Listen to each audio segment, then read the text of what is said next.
The wind rolled across the high plains carrying dust and the smell of old rain. The hills lay quiet beneath a sunburned sky, and the only sound was the creak of a weathered porch and the slow steps of an old man. His name was Elias Boone, a retired cowboy who had seen the frontier rise and fall. His ranch sat miles from the nearest town, fenced by nothing but memory. Once he had been a rider for the cattle drives, a gun at his hip and a song in his throat. Now he spoke mostly to the wind and the cattle that still lingered in his corral. Each dawn found him at the same place, leaning against the post, tin cup in hand, watching the horizon turn from purple to gold. The years had carved deep lines across his face, but his eyes still held the stubborn fire of youth. The neighbors said he'd lost too much. A wife buried on the hill, brothers gone to bullets, and friends lost to whiskey and dust. Yet he endured, kept breathing, kept tending his land. The silence was a companion, though a cruel one. The prairie didn't forgive loneliness.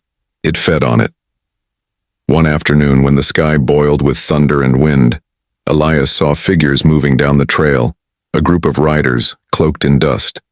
At first he thought them men, perhaps outlaws or soldiers, but as they came closer he saw women, 5 of them, Apache widows by their dress and bearing. They rode tired horses, faces veiled with exhaustion. He stood by his gate as they halted before him, their eyes wary yet desperate. The eldest, her hair streaked with gray, stepped forward and spoke in broken English. "We seek shelter," she said softly. "No man left to help us." Elias looked from one face to another. The storm wind whipped their shawls like tattered flags. He could have turned them away. He knew the trouble that came with taking sides, but something in their eyes, a quiet dignity, a grief he recognized, stopped him. He nodded toward the barn. "You can rest there till the storm passes," he said. They bowed their heads, murmured thanks, and led their horses inside.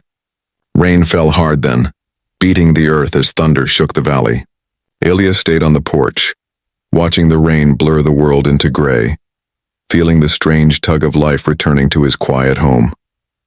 That night, the fire in his hearth burned bright for the first time in months. The women sat close, silent but watchful. Elias offered them bread, jerky, and water. They ate sparingly as if afraid it might vanish. The eldest spoke again, telling him their men had died fighting soldiers in the southern hills. Their village burned, their homes gone. They had nowhere left to go. Elias listened without interruption, his weathered hands folded on his knees. He had known loss, but not like that. "You're welcome here," he finally said, voice rough as gravel. "Ain't much, but it's dry and safe." In the days that followed, the ranch changed. Where silence once ruled, now came the sound of movement.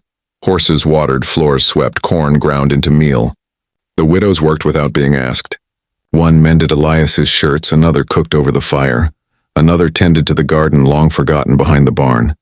Elias felt awkward at first, unsure of how to speak, how to share space again. Yet each day he found himself talking more, telling stories from the trails, teaching them words they didn't know. The ranch began to feel alive again, like something sleeping had opened its eyes. At dusk, they often sat outside by the corral, the sky painted in flame and dust.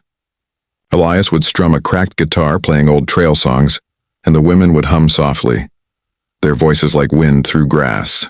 He never asked their ages or names beyond what they offered. It wasn't about ownership or charity. It was survival, shared between those the world had cast aside. Still, whispers rose in the nearby town. "Old Boone's keeping himself an Apache harem," men said with sneers. But Elias didn't care. The frontier had judged him once before, and he had outlived its scorn. One morning, riders came from the east, 3 young men from the settlement, faces hard and foolish with pride. They demanded that the widows leave, claiming no Indian blood would stain white land. Elias met them at his gate, rifle in hand, voice calm but steady. "Ain't your land," he said. "Ain't your business." When one reached for his gun, Elias fired once into the dirt, close enough to raise dust on his boots. The men hesitated, eyes wide with the sight of the old cowboy's resolve. "You best ride on," he said. They did. And that night, for the first time in years, Elias slept easy. As weeks turned to months, the widows began to laugh again. They built small shelters near the stream, planted corn and beans, and crafted baskets to sell at the trading post. Elias found joy in helping them, his old hands useful once more.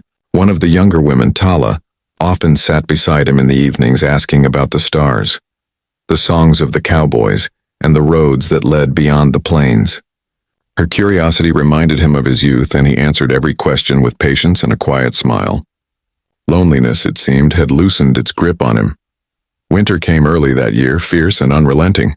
Snow buried the ranch and wind howled through the eaves like spirits. But within the cabin warmth bloomed.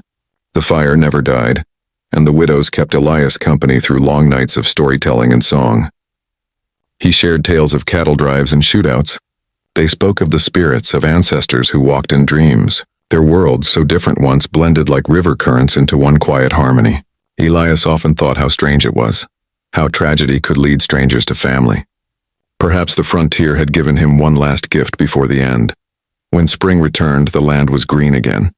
Elias's hair had turned fully white, but his heart felt young. The widows' crops flourished, and their laughter filled the air. One morning he rode to town to sell grain and salt, and the townsfolk, once scornful, now tipped their hats. Respect, it seemed, had come back slow but sure. When he returned that evening, Tala met him by the gate with a smile that reached her eyes. "You have done much for us," she said softly. Elias looked at the fields, the cabins, the life reborn. "No," he answered. "We did it together." Years later, the ranch became a haven, a place known among travelers as Boone's Rest. Wanderers, widows, and orphans all found food and shelter there. By then, Elias's hair was silver, his walk slow, but his spirit burned strong. He died one summer morning, sitting on that same porch, hat tilted low, watching the dawn climb the hills. The 5 widows buried him near the oak where his wife lay, marking the grave with a carved wooden star. And when the wind blew through the plains, it carried his name softly through the grass. Elias Boone, the cowboy who gave the forgotten a home.